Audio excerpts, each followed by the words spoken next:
Bismillahirrahmanirrahim. Assalamualaikum warahmatullahi wabarakatuh. Alhamdulillah segala puji hanya milik Allah Subhanahu wa Ta'ala yang telah memberikan kita rezeki dan nikmat tidak terhingga. Sholawat dan salam semoga tercurah kepada Rasulullah Muhammad SAW, keluarga dan para sahabat, dan umatnya yang istiqomah hingga akhir zaman.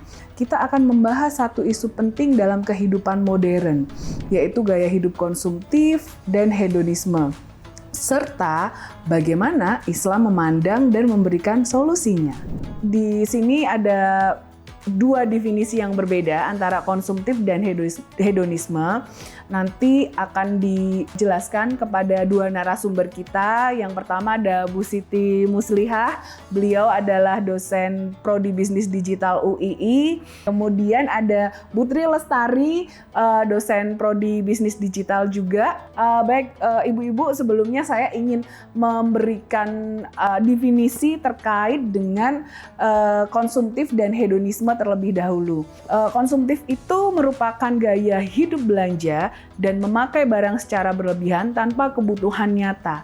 Dan hedonisme itu adalah gaya hidup yang menjadikan kesenangan dunia sebagai tujuan utama. Dari definisi tersebut, saya ingin berdiskusi nih sama ibu-ibu semua yang ada di sini tentang bagaimana realita konsumtif dan hedonisme hari ini yang nanti akan kita hubungkan dengan Islam ya, dengan Islam itu sendiri, ajaran Islam itu seperti apa. Jadi gimana Ibu Siti, menurut pandangan Ibu Siti sebagai dosen marketing ya di Prodi Bisnis Digital UII, monggo Bu Siti. Kalau dari sisi marketing ya, sekarang ini ya pola konsumtif gitu itu sudah mulai marak ya, apalagi terkait dengan hedonisme juga ya. Jadi terkadang kita, apalagi kita ya sebagai ibu-ibu ya atau emak-emak gitu ya. Jadi kalau misalnya ada diskon atau apa di media sosial, apalagi di e-commerce gitu ya, itu kan akan muncul keinginan kita untuk membeli. Padahal itu sebetulnya bukan kebutuhan kita gitu ya. Apalagi terkait dengan hedonis, kita hanya ingin gitu ya. Nah, sepertinya kadang kita kalau mau membeli sesuatu itu kan begini ya, mumpung lagi murah nih, lagi diskon nih misalkan. Nah jadi itu kan membuat kita jadi ingin beli. Siapa tahu nanti nggak diskon, mumpung diskon kita beli. Nah itu salah satu pola konsumtif ya, sehingga yang itu sebetulnya tidak kita butuhkan barang tersebut dalam waktu dekat, tetapi kita akhirnya membelinya ya pada waktu dalam waktu dekat ya, padahal sebetulnya belum butuh istilahnya begitu ya. Nah kemudian juga hedon juga demikian. Jadi hedon itu membuat kita jadi kesenangan untuk sesuatu yang mungkin ya itu tadi ya, dari konsumtif sehingga naik ke hedon gitu ya, yang menjadi kesenangan istilahnya untuk belanja gitu ya, seperti itu. Melihat media sosial sekarang ya. Nah, dengan media sosial sekarang kan ini kan tambah banyak ya. Misalkan seperti ada 77 gitu ya. Sebentar lagi mungkin ya 77 itu juga ada nggak kembar. Itu kan membuat kita jadi wah, ada diskon apa lagi nih 77 gitu. Nah, itu kan membuat kita jadi konsumtif. Nah, di situ menjadi salah satu yang menjadi stimulus ya, atau pemicu kita untuk hidup untuk konsumtif ataupun hedon, begitu ya mungkin ya Putri. Baik, kalau ini Putri sebagai dosen yang masih muda gitu, nah kita tuh nggak jauh-jauh dari impulsive buying atau pembelian impulsif yang kadang kita udah punya catatannya nih, Bu Putri, udah punya catatannya, mau belanja apa aja udah ada anggarannya gitu. Tapi karena ada buy one get one, yang pertamanya kita nggak mau beli, jadi mau kita beli gitu. Gimana Putri? Sebenarnya tantangan konsumsi gitu ya, sifat-sifat konsumtif itu tadi, itu terjadi juga karena kemudahan. Jadi dari diskon tadi kita akan lihat bahwa oh ya kita bisa untuk membelinya gitu ya. Terus kemudian dari kemudahan, kalau mungkin ibu-ibu tahu sekarang ini scroll media sosial tiba-tiba ada keranjang kuning gitu kan. Jadi kita tinggal klik, kita bayar, bahkan sudah ada aplikasi keuangannya pay later gitu ya. Belum mampu bayar sudah bisa untuk membelinya gitu. Nah, itu akan menimbulkan pastinya meningkatkan impulse buying. sebenarnya hanya ingin bermain media sosial, mungkin scroll aja kalau bahasa anak sekarang ya. Diskon nih, gitu Ya, ya. ada scroll terus tiba-tiba ada diskon, potongan, dan mereka menggunakan sistem yang mungkin kita katakan ada flash sale, jadi jangka waktu. Nah itu kan akan menarik orang. Oh ya, daripada saya ketinggalan, ya udah klik, sekali klik nanti mereka kita bisa langsung konsumsi gitu ya, langsung konsumsi. Berarti di situ ada pola untuk ngejaring ya, atau meminta orang lebih konsumtif lagi. Itu peran media sosial. Kemudian belum lagi influencer, content creator yang mereka itu menampilkan bagaimana menggunakan produk tersebut, dan mungkin saya akan lebih ke arah hedonismenya gitu ya. Mereka membuat kayak pamer gitu ya, mungkin bahasa lebih simpelnya adalah mereka memamerkan bahwa kehidupannya menarik nih seperti ini, memamerkan apa Flexing yang digunakan, flexing banyak, kemudian akhirnya menjadi tren, akhirnya menjadi FOMO kalau dikatakan ya. Jadi kalau kamu nggak pakai atau kamu nggak punya, itu jadi kayak kamu ketinggalan. Nah itu sangat mempengaruhi adanya impulse buying itu tadi gitu ya. Kalau dari segi saya ngelihatnya peran media sosial, baik yang memproduksi artinya konten kreatornya ataupun e-commerce-nya gitu, itu berperan gitu. Kalau di dalam Islam itu sendiri, kira-kira gimana sih? Apakah ada ayat atau hadis yang mereminder kita terkait dengan hal tadi hedonisme? Bahkan kan sebenarnya kan kita itu dapat rezeki ya. Rezeki itu kan ada, nanti kita share ke dalam beberapa, ada salah satunya sedekah dan lain-lain. Nah, kemudian pertanyaannya adalah apa sih Bu Siti ayatnya gitu. Monggo Bu Siti. Jadi begini ya, terkait dengan harta yang kita miliki gitu ya. Nah, insya Allah kita selalu mendapat rezeki ya. Nah, itu kan merupakan amanah ya, titipan dari Allah Subhanahu wa taala ya. Sehingga kita harus bisa menjaga amanah dari Allah tersebut. Nah, Allah juga sudah menuliskan ya di dalam surat Al-Qur'an ya, Al-Isra ayat 27 yang artinya sesungguhnya orang-orang yang pemboros itu adalah saudara-saudara syaitan, dan syaitan itu adalah sangat ingkar kepada Tuhannya. Nah, di dalam Al-Quran juga sudah disebutkan terkait bagaimana larangan kita terhadap hidup boros gitu ya istilahnya.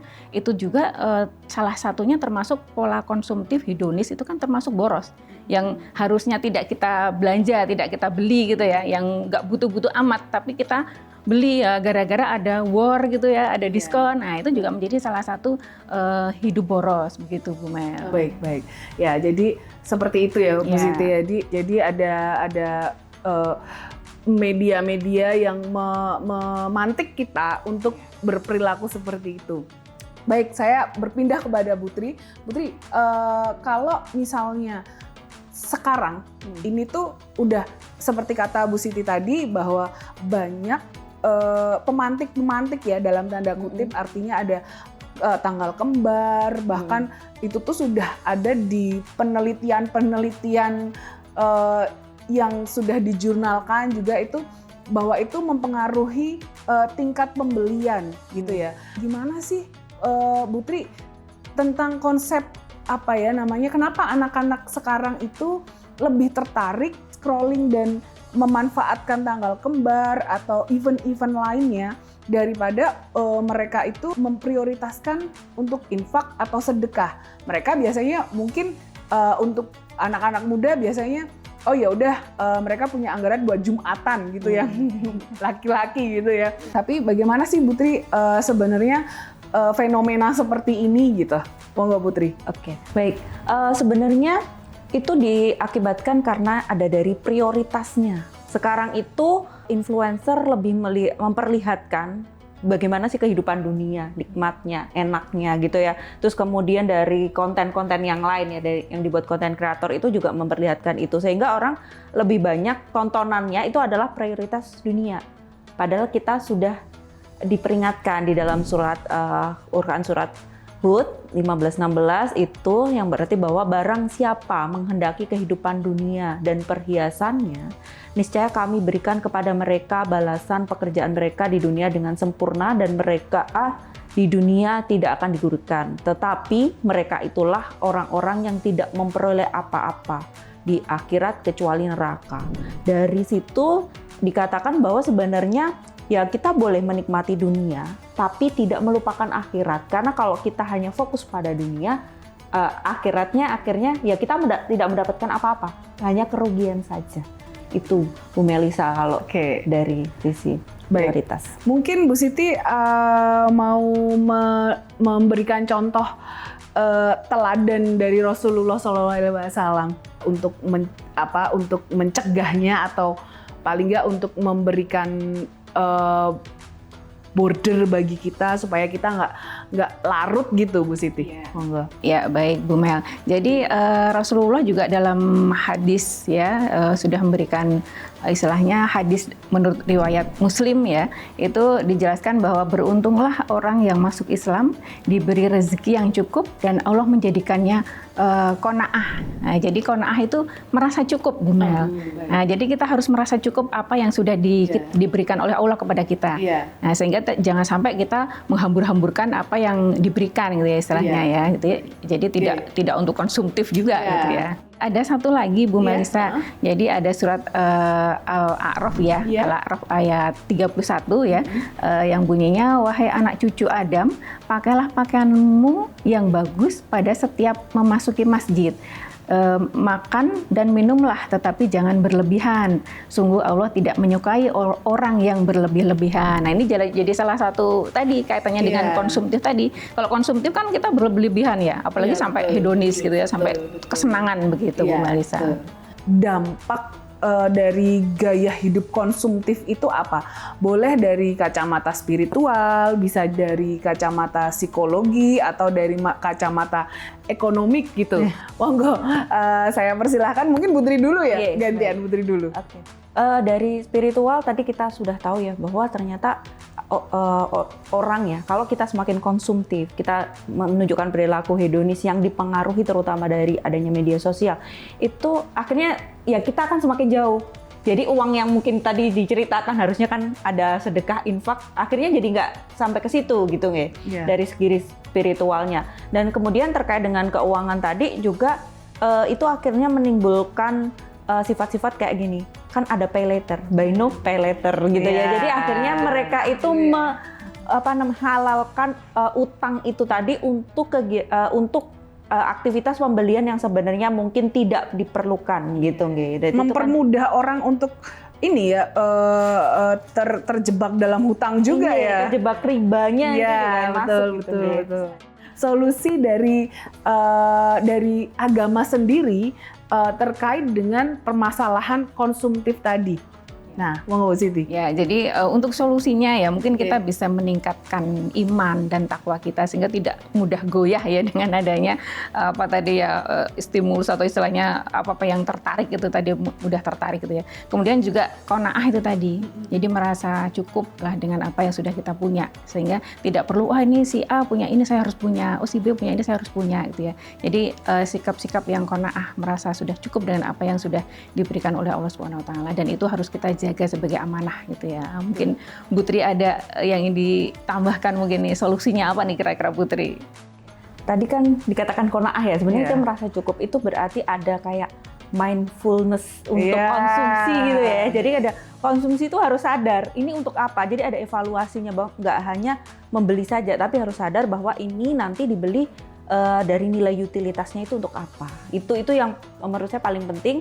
Nanti dibarengi juga dari segi spiritualnya juga. Kalau kita punya prioritas akhirat, pastinya kita akan ingat untuk tahu bahwa batasan-batasan di mana kita melakukan konsumsi itu tadi. Dan bahwa ini juga ya, ibu-ibu, apa yang kita miliki akan diminta pertanggungjawabannya, gitu kan.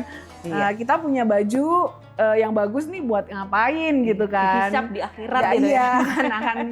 akan jadi hisab di akhirat juga gitu. Saya jadi ingat ini Bu Mel, Putri, konsep dari pemasaran. Nah, itu kan ada namanya kebutuhan dan keinginan. Jadi kita harus lebih mementingkan kebutuhan kita, bukan keinginan kita, seperti itu ya. Beda ya. Iya benar. Kalau keinginan nanti jadi konsumtif tadi atau hedon bahkan ya seperti itu. Tapi kalau misalkan hanya kebutuhan kita yang kita penuhi itu ya, sehingga tidak menimbulkan pola pola konsumtif dan juga hedon tadi. Dan juga kita harus tidak hanya memikirkan duniawi kan ya Mbak Bumel, Bu Tri, jadi kita harus memikirkan akhirat juga gitu ya. Iya. Terima kasih Bu Siti, terima kasih Bu Tri. Saya sampai di sini saya akhiri dengan sedikit penutup gitu. Semoga kita dijauhkan dari sifat boros dan cinta dunia yang berlebihan. Mari hidup sederhana dan berorientasi pada akhirat. Assalamualaikum warahmatullahi wabarakatuh.